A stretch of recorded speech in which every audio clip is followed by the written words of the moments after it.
pada kali ini antara anak-anak dengan orang tua itu lebih tinggi mana tingkat emosionalnya? Anak-anak sama orang tua. Tingkat emosionalnya.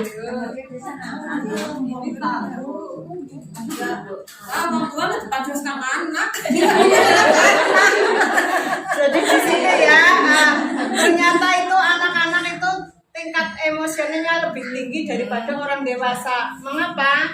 Karena biasanya orang dewasa itu ada tempat yang untuk melampiaskan. Jenengan emosi, mesti anaknya melu domai, bojone balik kangalas pian mbek teka, wis melu domai. Jadi untuk emosionalnya itu orang dewasa itu anak-anak itu lebih tinggi karena kan arep ngomai karo mak ini kan ora wani ya bocah cilik, tapi orang dewasa itu karena dia ada tempat untuk melampiaskan ya, mesti sing karo tanggane ndak melu digilani ora ngerti apa-apa nggih, nek anu lagi gila pokoknya wis kabeh-kabeh sing Jepang melu digilani nggih. Nah, terus yang selanjutnya antara laki-laki dan perempuan lebih tinggi mana tingkat emosionalnya? Laki-laki atau perempuan? Jawabannya adalah perempuan. Karena apa? Perempuan itu banyak sekali yang dipikir, Bu.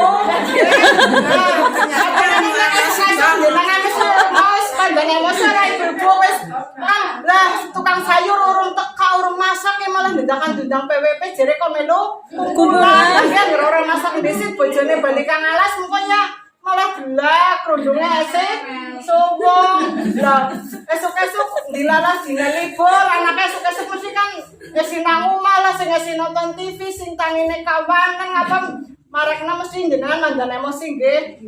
Masak bocah yang ditekan tangine kawanan, urung gawe sarapan, urung ngombe, urung nyapu, jere undangane jam 09.00 nggih, mesti wis mandan gugup-gugupi nggih. Nah, ternyata itu tingkat emosional antara perempuan dan laki-laki itu lebih tinggi perempuan. Tapi untuk tingkat kecerdasan juga lebih tinggi perempuan daripada laki-laki. Nah, alhamdulillah Mbak Bu, jadi perempuan itu lebih cerdas daripada laki-laki. Jadi misalnya jenengan punya anak yang pintar itu katanya itu nurun dari ibunya. Katanya, nggih.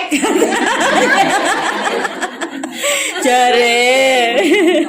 Terus apa yang menyebabkan anak-anak itu emosi, Bu? Apa? Orang oleh jajan ya, jajan. Yang pertama, nggih, orang tua yang terlalu mengatur, terlalu diktator. Jadi bocah kowe kadu mandep pokoknya kok kudu kayak gini, pokoknya apapun yang dikatakan orang tua itu manggo kowe bocah manut. Padahal itu yang akan menyebabkan anak-anak itu menjadi stres. Lah wong aku ora kepengin iki masa aku kudu kayak gini, nggih. Akhirnya anak itu stres, tidak mampu mengeluarkan ungkapannya, akhirnya menjadi emosi. Emosinya dilampiaskan biasanya kepada temannya, nggak berani ngomong langsung ke orang tuanya karena orang tuanya sudah cenderung pokoknya kok ya kudu kiye. Nah, itu pola asuh orang tua yang cenderung diktator itu akan menyebabkan munculnya emosi pada anak, munculnya stres pada anak.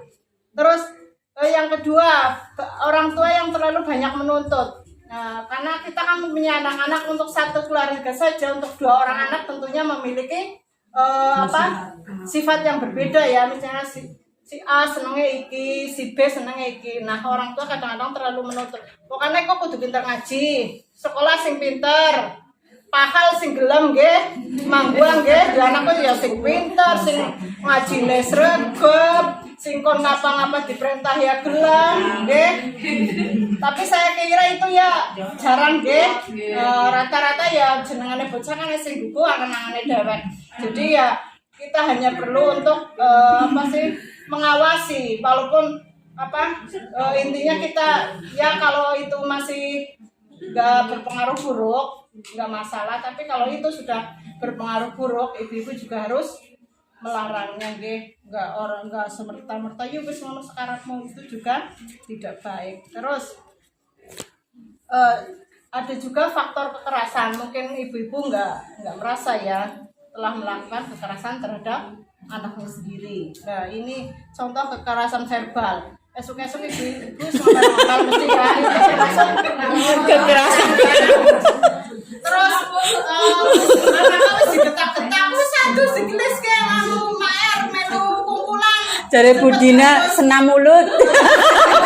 Nah, terus pasti ibu-ibu kadang ana sing nyelukane kayak anu guys bocah nakal banget ke si anu si beling ya kayak kadang kan ana sing apa mulai beli anak kan bocah sing cengeng lah sing apa nggih itu juga termasuk kekerasan secara verbal. Terus secara psikis membanding-bandingkan contoh anaknya kayak pinter banget guys ngajine sregep sekolah ngangkat dewek orang nganti diperintah adus dewek itu Mangkat dewek. semangat dewek anu pokoknya esok-esok ya wis gelem nyapu apa itu namanya juga termasuk kekerasan secara psikis membanding-bandingkan dengan anak yang lainnya, okay? Terus, nah ini secara fisik itu udah melibatkan anggota tubuh dengan 1 jari, 2 jari, 3 jari, bahkan 5 jari sampai 10 jari. 1 jari, sumpah, jadi 5 jari melelang, 10 jari sudah mendorong. Itu adalah bentuk kekerasan secara fisik, nggih. Tapi rata-rata ibu mesti tahu nggih kula mawon nggih gregetan anak itu ciwit nggih.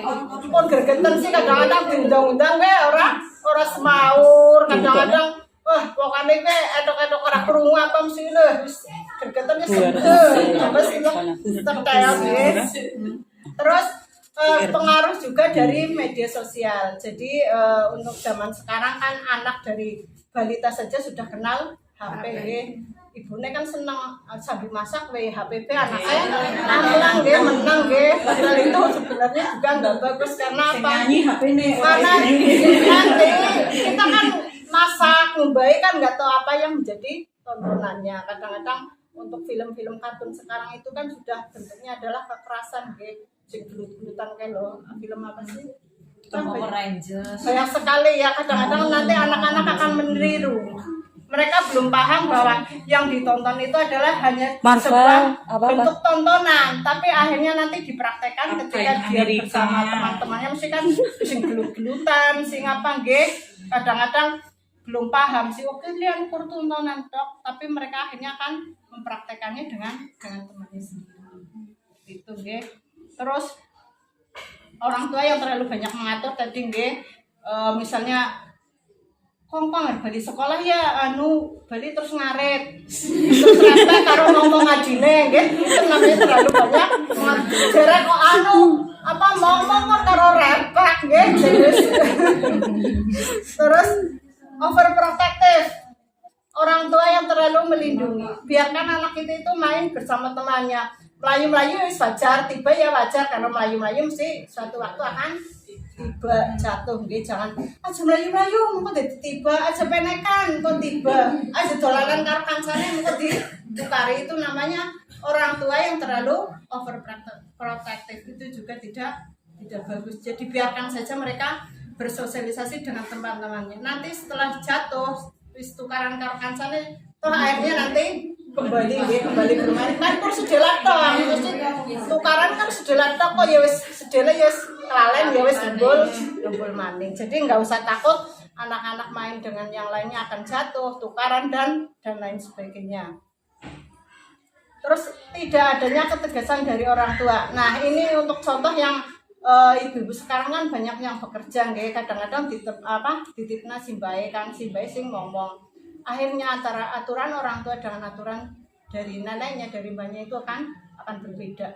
Jadi di sini perlu ketegasan dari orang tua. Jadi misalnya, anaknya nanti dititipkan sama simbahnya, sama misalnya rewang, nggih. Nanti semua keputusan tentang anak yang mengatur adalah orang tua. Jadi simbahnya ya nggak boleh. Misalnya anak minta apa ke simbahnya, nanti simbahnya nggak boleh memutuskan, tapi nanti simbahnya ngomong dulu ke orang tuanya. Oh ini tadi anaknya minta ini. Nah nanti orang tuanya yang akan memutuskan mau dikasih atau tidak. Terus lagi, misalnya anak-anak rewel, minta sesuatu yang memang tidak boleh ya. Tapi setelah nangis nanti ibu-ibu biasanya ya wis ngene tuku. Nah itu juga bentuk bukan bentuk satu ketegasan. Jadi sekali enggak ya enggak. Jadi kok orang nggo senjata lah. Kok enggak nangis ini jadi diwehi. Seperti itu biasanya anak-anak seperti itu nggih. Nggo senjata intine nek nangis gue, nggo senjata bahkan dan diwehi ya. Terus dampak dari emosional pada anak itu introvert, jadi dia lebih menyukai tempat yang tenang, lebih suka menyendiri. Jadi dia itu tidak mau berbaur dengan teman-temannya, lebih suka menyendiri.